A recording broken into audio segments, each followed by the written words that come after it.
United States versus China economic war.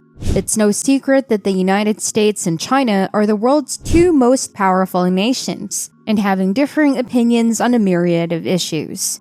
But perhaps the most pressing issue is in regard to technology. The United States and its allies versus China and its allies have officially entered a new Cold War era.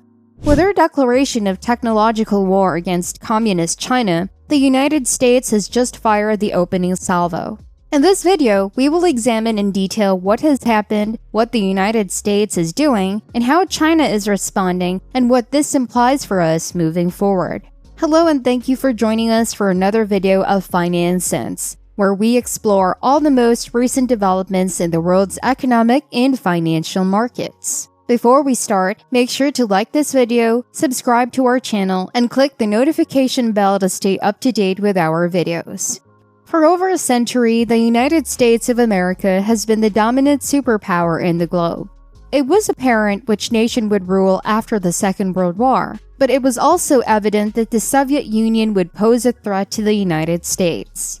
We all believed that the Cold War was over, but it appears that we were mistaken. China is seen as a rising force and a nation to contend with the United States. Nevertheless, the US is retaliating, assuming control of the issue, and making it worse.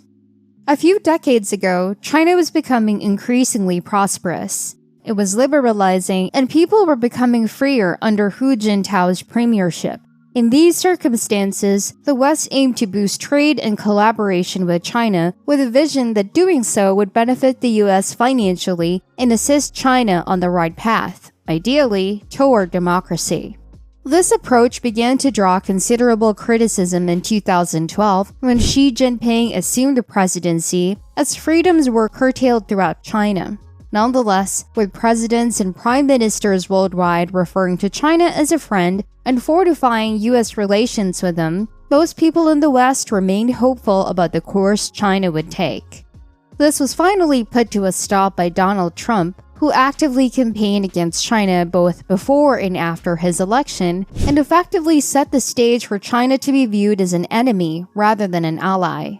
The COVID-19 pandemic, which originated in China, since it revealed the Communist Party as an enemy because it lied about the virus for months on end to preserve its reputation and even imprisoned scientists who sought to warn the world. When Joe Biden, the country's next president, was elected, people believed he would work to soften America's tough stance against China, but he actually made it tougher.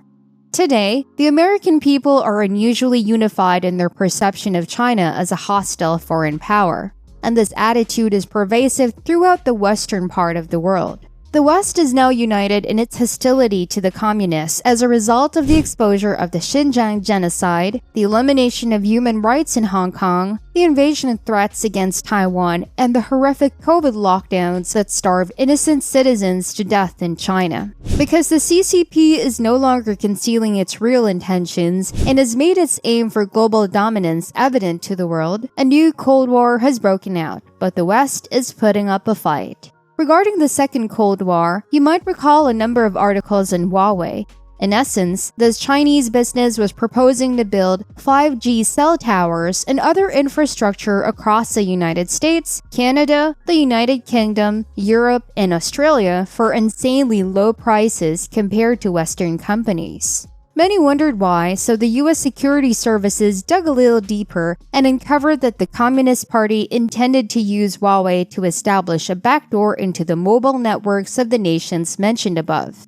Moreover, this company has spent the previous decades assisting the Communist Party in the establishment of the Great Firewall, the censorship system for the Chinese state and its internet, and they have helped the communists in the collection of information on Chinese citizens that has then resulted in numerous violations of human rights. Next, we have the current US President Joe Biden, who many people hoped would soften the tough stance against China that Trump had established. But even so, the exact opposite occurred. In fact, the World Trade Organization found that President Trump had broken the law when he imposed trade tariffs and restrictions on China a few years prior, and Biden didn't take advantage of the situation to further his political career or draw attention to the issues with Trump's administration. He declared that he disregarded the authority of the World Trade Organization, that Trump had done nothing illegal in the United States, and that he meant to uphold the regulations that Trump had established.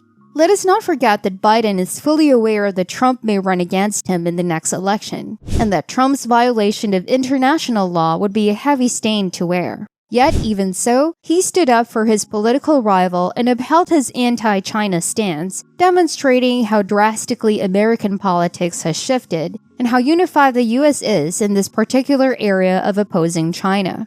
The attempt by the United States to substantially harm China's industry and solidify this escalating Cold War as a probability rather than a possibility gets us to the actual meat of the matter. The U.S. Commerce Department established a series of highly stringent export restrictions on high-tech tools and machinery a few months ago, mainly focusing on microchips and the equipment used to make them. Who is this new legislation aimed at? China.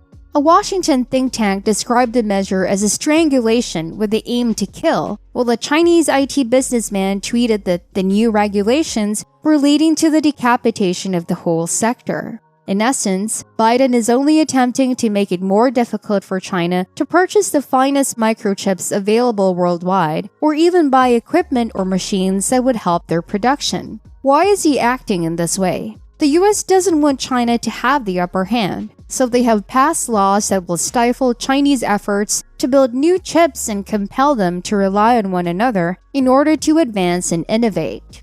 These chips will generate future military and artificial intelligence technology. On the other hand, the US is permitted to collaborate with other nations investing in this technology. But no other country can collaborate with China, and the penalty for trying to assist China in circumventing these laws goes far beyond a simple warning or small fee. Americans employed in this field in China were compelled to choose between their careers and maintaining their citizenship and a way of life in the United States. The entire U.S. management team and engineering staff in China's semiconductor manufacturing sector abruptly quit their jobs.